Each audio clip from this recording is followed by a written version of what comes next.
Here now, the president. Let's listen in. Julie, come on up here. You know, this is a sad day, but it brings back an incredible amount of good memories. Today, America and the world, in my view, lost a remarkable leader. He was a statesman and humanitarian. And Jill and I lost a dear friend. I've been hanging out with Jimmy Carter for over 50 years, it dawned on me. And I had countless conversations over those years. I always would be proud to say that he used to kid me about it, that I was the first national figure to endorse him in 1976 when he ran for president. There was an overwhelming reason for it, his character. What I find extraordinary about Jimmy Carter, though, is that millions of people all around the world, all over the world, feel they lost a friend as well, even though they never met him. And that's because Jimmy Carter lived a life measured not by words, but by his deeds. Just look at his life's work. He worked to eradicate disease, not just at home, but around the world. He forged peace, advanced civil rights, human rights, promoted free and fair elections around the world. He built housing for the homeless with his own hands. And his compassion and moral clarity lifted people up and changed lives and saved lives all over the globe. Jimmy Carter was just as courageous in his battle against cancer as he was in everything in his life.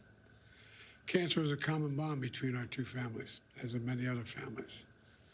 And our son Bo died. When he died, Jimmy and Rosalind were there to help us heal. Jimmy knew the ravage of the disease too well. He lost his father, his brother, his sisters to this terrible disease. So when Jimmy was diagnosed, we did our best to comfort him. We met with him down in Plains. We met with him. And anyway, we talked and shared our beliefs that as a nation, we have the talent. We have the talent and the resources to one day end cancer as we know it, if we make the investments. He believed that like I do. I'll always cherish having seen Jimmy and Rosalind Carter together. Theirs was a love affair of the ages. While we'll miss them both dearly, I do take some solace, and our kids were saying it, that they're united once again. We're going to remain forever in our hearts, but they're together again. The entire Carter family, on behalf of the world, the whole nation, we send our whole heartfelt sympathies and gratitude. Our gratitude for sharing President Carter with us for so many years.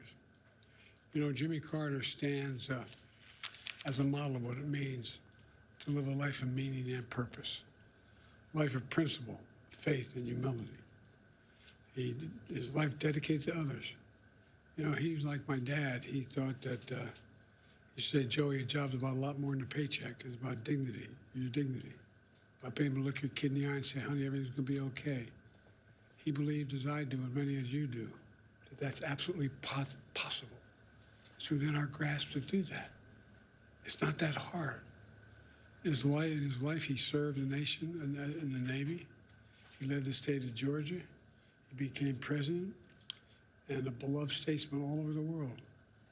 But to know his core, you need to know he never stopped being a Sunday school teacher at that Baptist church in Plains, Georgia. Today's world, some look at Jimmy Carter and see a man of a bygone era. With honesty and character, faith and humility, it mattered. But I don't believe it's a bygone era. I see a man not only of our times, but for all times. Someone who embodied the most fundamental human values we can never let slip away. Although sometimes it seems like it is. We may never see his like again. We'd all do well to try to be a little more like Jimmy Carter. You know, my mom, you've heard me say this before, used to say, bravery lives in every heart, and someday it'll be summoned. Every time it was summoned, he stepped up. Every time, politically, personally, morally. And, you know, everything. The one thing I admired most about him, he thought and believed, and he really did believe this, and I do as well, that everybody deserves an even shot. No guarantees, just a shot. Everybody deserves a shot. And, you know, he gave an awful lot of people a chance. So, as I said, I was an admirer. I considered myself a friend. Kept in touch with him, and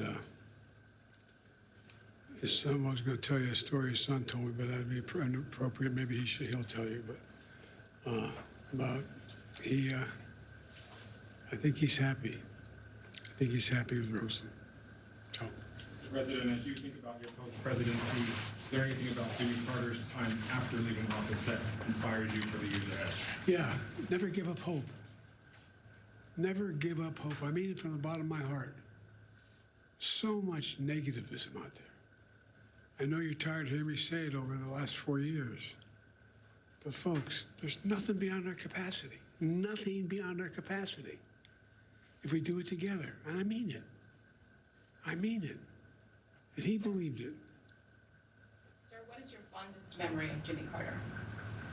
Jimmy Carter, not just as a them, president, but as a friend, remembering their more than 50 years of friendship, saying that he lived a life measured not by words, but by deeds, saying we should all do well to be a bit more like Jimmy Carter. ABC's Steve Osinsami joins us now from outside the Carter Center in Georgia. And Steve, it strikes me that in remembering his dear friend, the president there just said that millions of people throughout the world who never even met him consider Jimmy Carter a friend as well, something you've witnessed during your years of covering him as well. Well, Mary, Jimmy Carter is being remembered here as a humble servant, as a man who never forgot where he came from here in Georgia, a man who always lived in the same little old house off the same country road, who loved his wife, who walked to dinners, who here at the Carter Center wouldn't let them turn on the AC too high in the summer because he was trying to conserve energy. He was an everyday person who put himself in an incredible situation and lived a mighty long life. Barry? And a mighty impactful life as well. Steve Osinsami, thank you so much. The president tonight remembering Jimmy Carter as a man of meaning, purpose, faith, and humility. I'm Mary Bruce in New York. We'll have more on a 2020 special, Jimmy Carter, A Full Life, tonight at 10 Eastern, and ABC News Live throughout the night. And on GMA in the morning, we return you now to your regular programming. This has been a special report from ABC News.